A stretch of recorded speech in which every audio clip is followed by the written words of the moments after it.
Hello दोस्तों, स्वागत है आपका सोशियोलॉजी क्लासेस के हमारे यूट्यूब चैनल पे।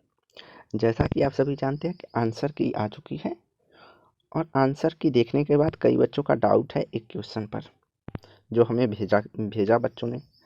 तो उसको आप चैलेंज कर सकते हैं। जो एलेक्स एंकल्स का विषय वस्तु वाला क्वेश्चन है उसको आप चैलेंज कर सकते हैं। तो इससे पहले एक ज़रूरी सूचना, और अगर आपने हमारा टेलीग्राम चैनल नहीं ज्वाइन किया है तो ज्वाइन कर सकते हैं, जहाँ पे 9 AM और 9 PM पर लाइव क्विज करवाए जाते हैं जो आपकी एग्ज़ाम के लिए एग्ज़ाम प्रैक्टिस से लेकर बहुत ही महत्वपूर्ण है। इनके अलावा हम यहाँ पे जो है लॉन्ग वीडियो इसलिए बना रहे हैं ताकि आप मार्क्स को पढ़ने के बाद और कुछ छूट न जाए। वैसे तो मार्क्स को अब चाहें तो आधे घंटे में भी समझ सकते हैं, लेकिन हम UGC नेट या अन्य एग्ज़ाम की जो प्रिपरेशन कर रहे हैं वहाँ पे हमें डीप कॉन्सेप्ट की अंडरस्टैंडिंग होनी चाहिए। तो इसलिए हम इसको विश्लेषण अर्थात विश्लेषित रूप में पढ़ रहे हैं। आइए देखते हैं पूंजीवाद पर मार्क्स के क्या विचार हैं। तो मार्क्स का ऐतिहासिक विश्लेषण के अनुसार पूंजीवादी चरण जो है सामंती व्यवस्था के अंतर विरोधों अर्थात द्वंद्व या वर्ग संघर्ष का सहज परिणाम है। सामंती व्यवस्था में कृषि दासों का जमींदारों द्वारा शोषण होता है तथा यह सामंती व्यवस्था जब अपने तनावों से बिखर गई तो जमींदारों के कब्जे से बड़ी संख्या में काश्तकार मुक्त हो गए और यह लोग निरंतर बढ़ते हुए नगरों में बसे, जहां इनसे वस्तुओं के उत्पादन के लिए बड़ी संख्या में श्रमिक उपलब्ध हुए। तो यहाँ कहते हैं कि सामंतीवादी व्यवस्था जब टूटी तो वहाँ के जो मजदूर थे या जमींदार गैर कृषि वर्ग था वह मुक्त हुआ और वह मुक्त होकर शहरों की ओर या नगरों की ओर पलायन किया। वहाँ पर पहुँचने के बाद जो है वस्तु उत्पादन के लिए जो है बड़ी संख्या में जो है श्रमिक उपलब्ध हो गए नगरों में। तो जो यहाँ से मुक्त हुए काश्तकार वह आगे जाकर नगरों में श्रमिक बन गए। नई मशीनों का विकास, फैक्ट्री प्रणाली और बड़े पैमाने पर उत्पादन से नई आर्थिक प्रणाली पूंजीवाद का जन्म हुआ। इसके बाद मार्क्स ने पूंजीवाद को ऐतिहासिक दृष्टिकोण से देखा है। मार्क्स ने सिद्धांत में समाज को अलग अलग व्यक्ति को केंद्र में बिंदु नहीं बनाया, बल्कि पूरे समाज के संदर्भ में अपने विचार को प्रस्तुत किया है। इन्होंने किसी व्यक्ति विशेष को केंद्र में न रखकर पूरे समाज के संदर्भ में ही अपने विचार प्रदान किए हैं। मार्क्स के अनुसार पूंजीवादी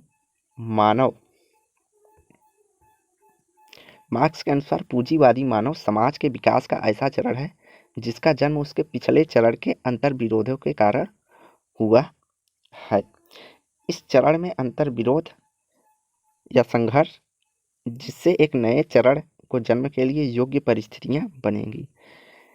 मार्क्स ने कहा जब किसी चरण में अंतर विरोध या संघर्ष होता है तो एक नई परिस्थिति बनने के लिए जो है नई चरण बनने के लिए योग्य परिस्थितियां उत्पन्न हो जाती है। मार्क्स के अनुसार यह आदर्श समाज यानी साम्यवादी समाज होगा। इन्होंने कहा जब पूंजीवादी समाज में वर्ग संघर्ष होगा, वर्ग चेतना होगा, तो उसके बाद जो नई चरण आएगा वो उसे हम साम्यवादी समाज के नाम से जानेंगे। इस समाज में पिछले चरणों की तरह अंतः विरोध और तनाव नहीं होंगे। तो यहाँ इन्होंने जो है वर्ग संघर्ष को एकदम से खत्म कर दिया। कहा कि यहाँ पर सामूहिक जो है स्वामित्व होगा जिससे वर्ग संघर्ष की भावना ही खत्म हो जाएगी। उसके बाद इन्होंने पूंजीवाद की मुख्य विशेषताएं क्या बताई है। टीबी बार्टोमोर ने जो है अपनी पुस्तक डिक्शनरी ऑफ मार्क्सिस्ट थॉट में पूंजीवाद के कुछ प्रमुख विशेषताओं की चर्चा की है। उत्पादन की प्रणाली के रूप में पूंजीवाद की निम्न विशेषताएं हैं।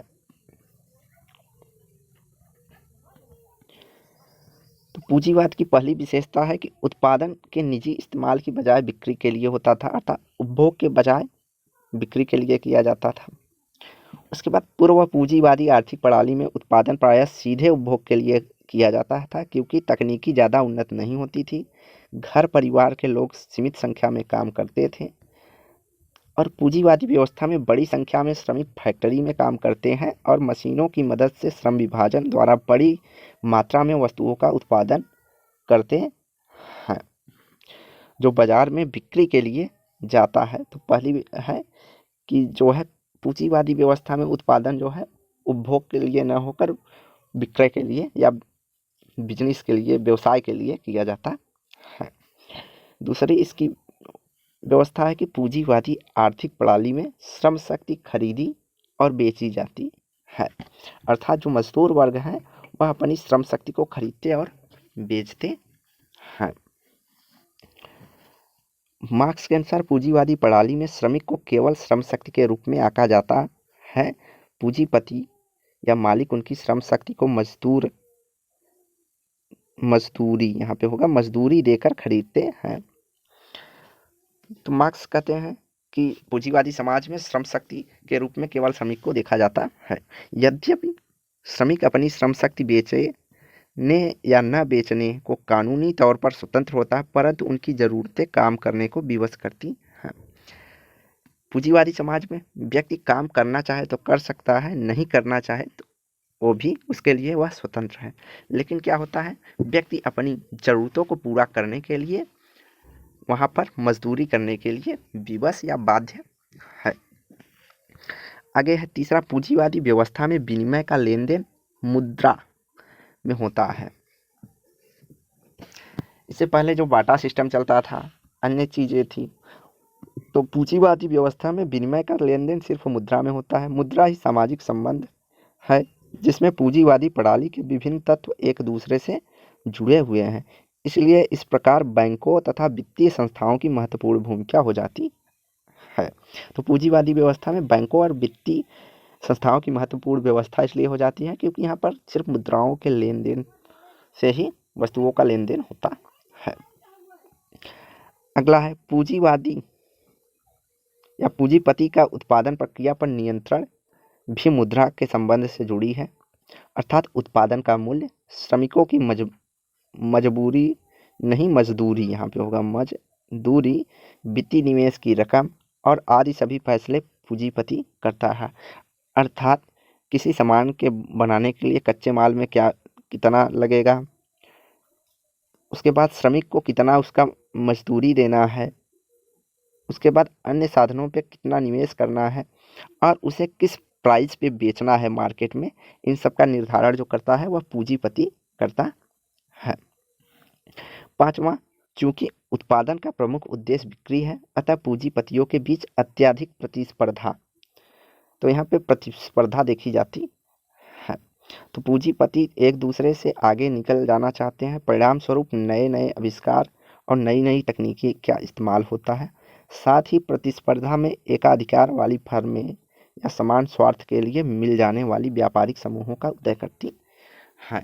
तो एक जैसी फर्में जो हैं वह अपने लाभ के लिए एक समूह या संगठन बना लेती हैं।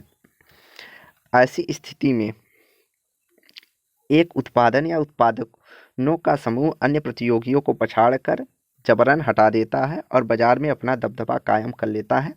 इससे पूंजी का जो है केंद्रीकरण हो जाता है और कुछ गिने चुने लोगों के हाथ में ही रह जाता है। आज के समय में अगर कोई व्यक्ति अपनी कंपनी स्टार्ट करना चाहे तो इस प्रतिस्पर्धा के दौर में वह नहीं टिक पाएगा। यहाँ पे यही कहना है कि एक आम आदमी जो है पूंजीपतियों के सामने नहीं टिक पाएगा, जो पहले से ही उस बिजनेस या व्यवसाय में है।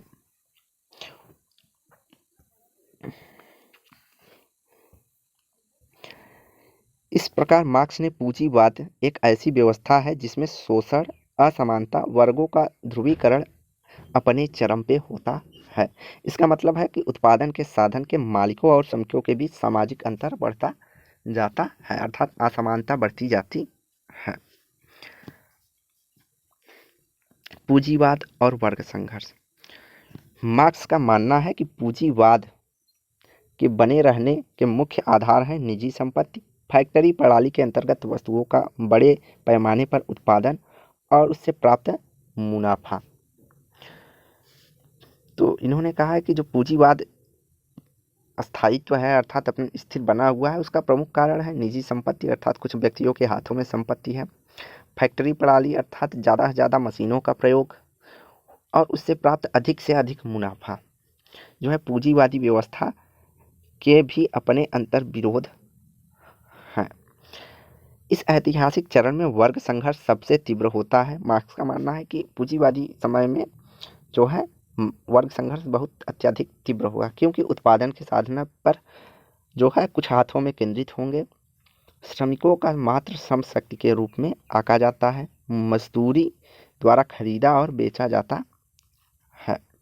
मजदूरी का निर्धारण जो है पूंजीपति ही करता है, उसे काम के अनुसार पैसे नहीं मिलते हैं, मजबूरी में वह व्यक्ति कार्य करता है।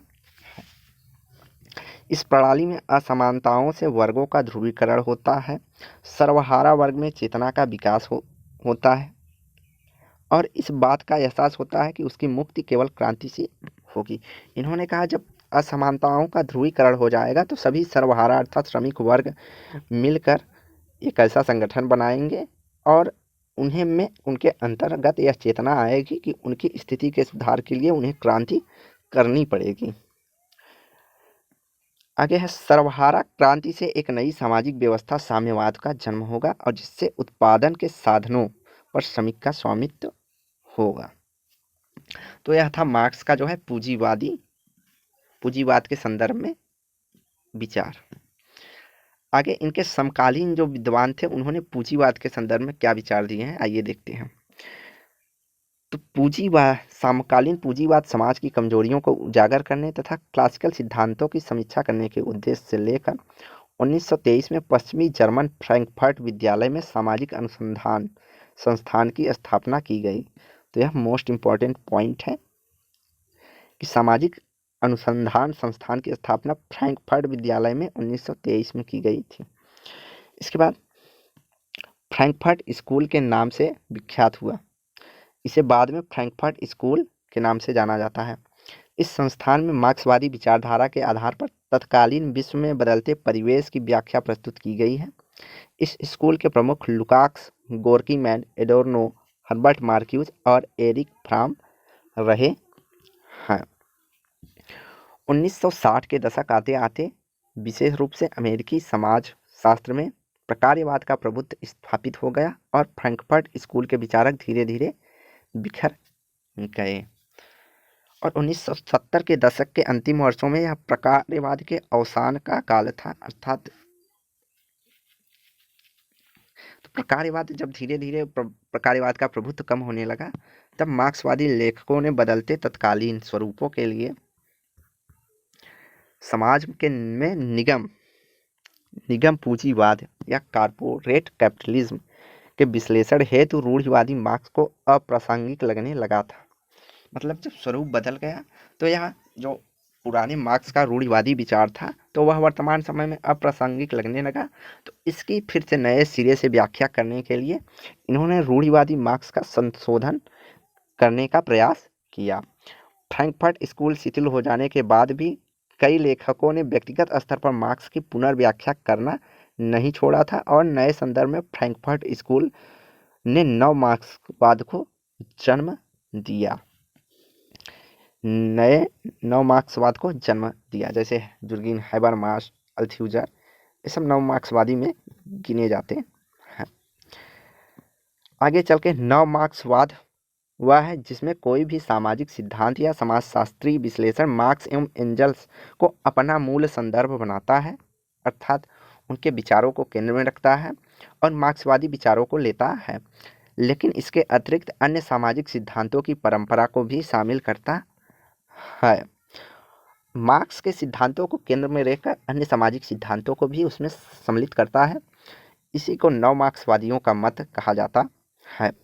मार्क्स के समय में समाज और पूंजीवाद की जो संरचना थी वह आज नहीं है, अतः इन नवीन परिस्थितियों के परिप्रेक्ष्य में मार्क्स के सिद्धांत में नवीन विश्लेषण की आवश्यकता है।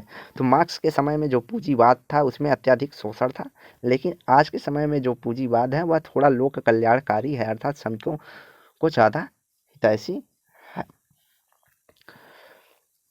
नव मार्क्सवादियों में प्रमुख विचारक हैबरमास, अल्थ्यूजर और फ्रेडरिक जेम्सन आदि शामिल हैं। तो लुईस अल्थ्यूजर के क्या विचार हैं? अल्थ्यूजर ने फ्रांसीसी मार्क्सवादी विचारक एवं संरचनावाद मार्क्सवाद के जनक हैं। अल्थ्यूजर को संरचनात्मक मार्क्सवादी भी कहा जाता है। इन्होंने मार्क्स के विचारों में संशोधन कर मार्क्स को सामाजिक और ऐतिहासिक विज्ञानों के रूप में पुनः स्थापित करने का प्रयास किया। तो अल्थ्यूजर युवा मार्क्स और परिपक्व मार्क्स की बात करते हैं। यह इंपॉर्टेंट पॉइंट है अल्थ्यूजर के बारे में। इन्होंने जो है मार्क्स के विचार को एक प्रारंभिक मार्क्स अर्थात युवा मार्क्स के रूप में बताया है और एक प्रौढ़ मार्क्स अर्थात परिपक्व मार्क्स के रूप में इन्होंने चर्चा की है। अल्थ्यूजर ने मार्क्स के आर्थिक निर्धारणवाद को अस्वीकार किया और कहा किसी समाज की अधिसंरचना अधोसंरचना का निर्धारक मान लेना तर्कसंगत नहीं है, क्योंकि दोनों एक दूसरे को प्रभावित करते हैं अर्थात एक दूसरे से परस्पर सहयोगी होते हैं।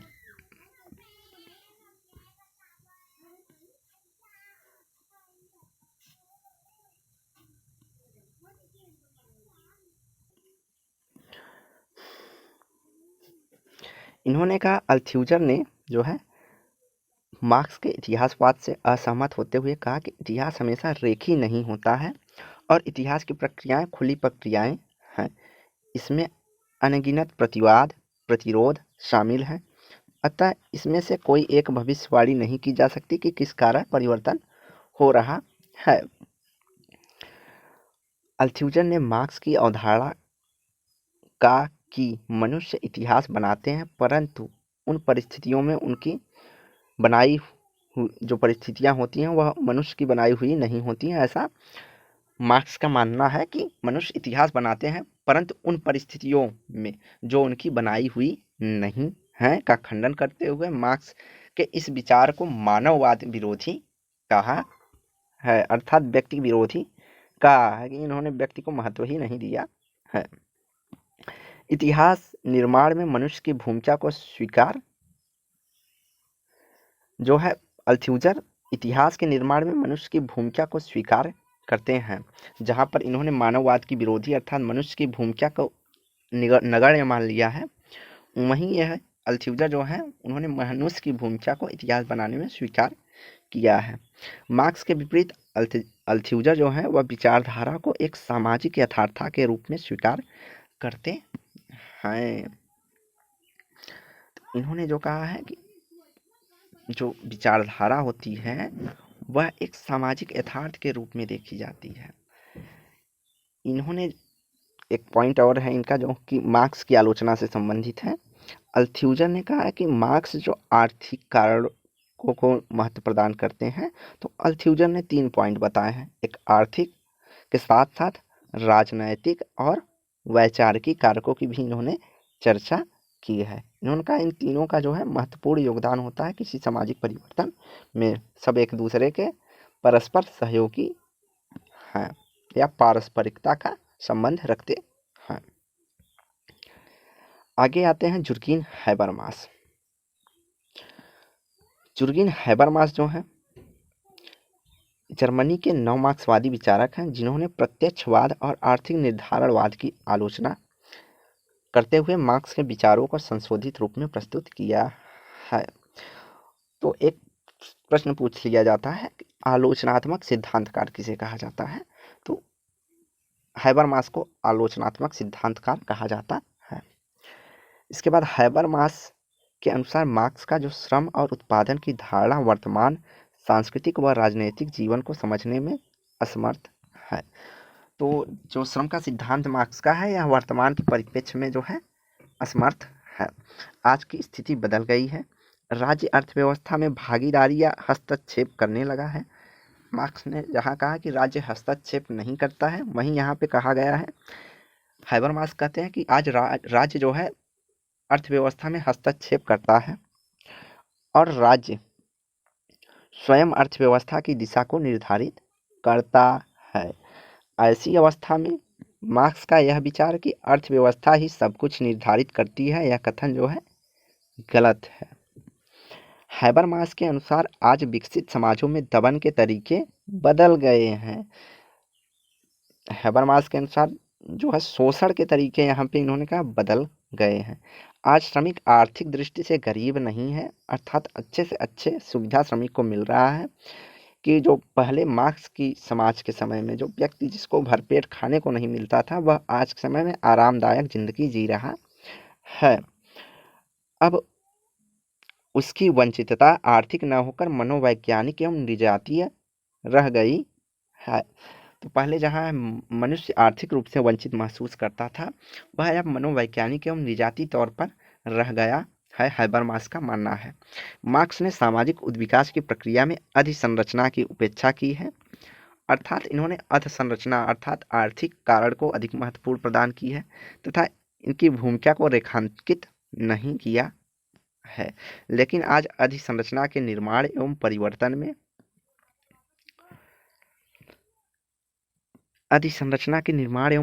में संचार की भूमिका इतनी महत्वपूर्ण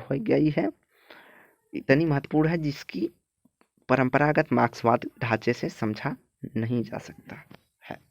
इन्होंने कहा वर्तमान जो परिप्रेक्ष्य चल रहा है, इसमें अधिसंरचना को समझने के लिए हमें परंपरागत मार्क्स के विचारों के माध्यम से नहीं समझ सकते हैं, उसके लिए हमें नई विचारधारा लानी पड़ेगी। तो इन्होंने पूंजीवाद के विकास के साथ क्रांति की संभावना को एकदम धूमिल या खत्म हो गई है। वर्तमान स्थिति में जो है श्रमिक वर्ग आरामदायक जीवन जी रहा है, जिस कारण वर्ग संघर्ष होने की कोई संभावना नहीं है, क्योंकि पूंजीवादी विकास के साथ श्रमिक संपन्न हुए हैं और राज्य कल्याणकारी हो गया है। तो श्रमिक को यहाँ पे जो है मार्क्स सबसे कमजोर बताते हैं और निम्न स्थिति वाला बताते हैं, और वहीं राज्य को इन्होंने शोषणकारी माना है मार्क्स ने। तो उसके विपरीत हैबरमास कहते हैं आज के पूंजीवाद में श्रमिक संपन्न है और राज्य कल्याणकारी हो गया है। इस तरह मार्क्स की आलोचना और संशोधनों के साथ हैबरमास ने आधुनिक पूंजीवाद के संदर्भ में कहा कि दमन व शोषण उत्पन्न करने वाली पूंजीवादी शक्तियों को खोजकर उन पर प्रहार करना होगा, अर्थात जो शक्तियां आज दमन व शोषण कर रही हैं, उनकी शक्तियों को खोजकर, कारणों को खोजकर उन्हें समाप्त करने की जरूरत है। हैबरमास ने पूंजीवादी शक्तियों में विज्ञान प्रौद्योगिकी को सम्मिलित किया है और कहा है कि प्रौद्योगिकी में हुई अप्रत्याशित प्रगति के कारण मानव की तार्किकता कम हुआ है। अब तार्किकता की भूमिका मात्र तकनीकी कार्यकुशलता तक सीमित रह गई है। तो यहाँ इंपॉर्टेंट पॉइंट है कि मार्क्स जो कहते हैं कि प्रौद्योगिकी और विज्ञान की प्रगति के साथ साथ तकनीकी प्रगति के साथ साथ जो मनुष्य की है वह तार्किक क्षमता में कमी आई है। अब मनुष्य जो है केवल स्किल्ड, कितना ज़्यादा स्किल्ड लेबर बन सके, केवल इतना ही सोचता है। सृजनशीलता खत्म हो गई है, ऐसा इनका मानना है। परिणामतः मानव की तार्किक स्वतंत्रता का साधन न होकर प्रभुत्व व वर्चस्व की प्राप्ति का साधन मात्र बन गया है। आज मनुष्य तार्किक न होकर केवल अपना प्रभुत्व या वर्चस्व दिखाने की कोशिश करता है। अतः मानव के उद्धार हेतु तार्किकता का पुनर्स्थापना आवश्यक है। आगे हैं फ्रेडरिक जेम्सन। तो फ्रेडरिक जेम्सन ने सोवियत संघ के विघटन के पश्चात फ्रांसीसी Fukuyama the end of history में यह थीसिस रखा कि उदारवादी लोकतंत्र कि विश्व के सभी देशों द्वारा स्वीकृति ने मार्क्स के वर्तमान संदर्भ को अप्रासंगिक करार किया है। आज जो साम्यवादी देश थे, चीन, रूस, ये भी उदारवादी लोकतंत्र एवं उदारवादी पूंजीवाद की ओर बढ़ रहे हैं। फुकुयामा की इस स्थापना का प्रत्युत्तर फ्रेडरिक जेम्सन द्वारा दिया गया, जिसमें उन्होंने संस्कृति का मार्क्सवादी विश्लेषण करके विलंबित कैपिटलिज्म की आलोचना की है। जेम्सन लेट पूंजीवाद या लेट कैपिटलिज्म की आलोचना करते हैं। जेम्सन के अनुसार आज समाज का आधार केवल अर्थव्यवस्था नहीं है, बल्कि संस्कृति व अर्थव्यवस्था एकीकृत हो चुके हैं। इन्होंने संस्कृति को महत्व प्रदान करते हुए कहा कि जो अर्थव्यवस्था जो है केवल आधार न होकर संस्कृति एवं अर्थव्यवस्था दोनों एक साथ मिलकर जो है आधार का कार्य करते हैं। आज के पूंजीवादी समाज में संस्कृति का पर्याय वस्तु बन गया है। आज के समाज में जो है संस्कृति एक वस्तु की तरह हो गई है। वैश्वीकरण व्यवस्था के कारण एक जगह की संस्कृति दूसरे जगह की संस्कृति आसानी से सीखी और देखी जा सकती है। आज जैसे उदाहरण के तौर पे हम चाइनीज़ भोजन खाते हैं, वेस्टर्न कपड़े पहनते हैं, तो यह जो वहाँ की संस्कृति है वह उसे हम वस्तु के रूप में देख रहे हैं कि वह हमें वस्तु के रूप में उपलब्ध हो गई है, ऐसा जेम्सन मानते हैं। यह अर्थव्यवस्था का भाग बन चुकी है। आज संस्कृति का उत्पादन व उसका क्रय विक्रय हो रहा है और इस प्रकार संस्कृति आज विलंबित पूंजीवाद के शोषण व विस्तार का आधार बन चुकी है। इस प्रकार जेम्सन ने संस्कृति को अर्थव्यवस्था से जोड़कर जहां मार्क्स के आर्थिक निर्धारणवाद का खंडन किया है, वहीं संस्कृति के आधार पर विलंबित पूंजीवाद के विस्तार को आलोचित कर और इसके आधार पर शोषण को उजागर कर फुकुयामा के विपरीत मार्क्सवाद को फिर से प्रासंगिक ठहराने का प्रयास किया है। तो इन्होंने मार्क्स को फिर से प्रासंगिक ठहराने का, जो फुकुयामा एकदम से मार्क्स को आलोचित करते हैं, तो जेम्सन जो है फुकुयामा की आलोचना करते हुए मार्क्स को सही ठहराने का प्रयास करते हैं। तो आज की वीडियो यहीं समाप्त करते हैं। वीडियो को लाइक एंड शेयर करें, चैनल को सब्सक्राइब करें। धन्यवाद। अगली वीडियो में जो है हम मार्क्स से संबंधित कुछ पुस्तक से देखेंगे और अब तक के जो हमने मार्क्स के बारे में सिद्धांत जाने हैं उसको ब्रीफ में देखेंगे, अर्थात लास्ट 30 मिनट में हम मार्क्स का जो है रिवीजन के रूप में देखेंगे। तो वीडियो को लाइक एंड शेयर करें, चैनल को सब्सक्राइब करें। धन्यवाद।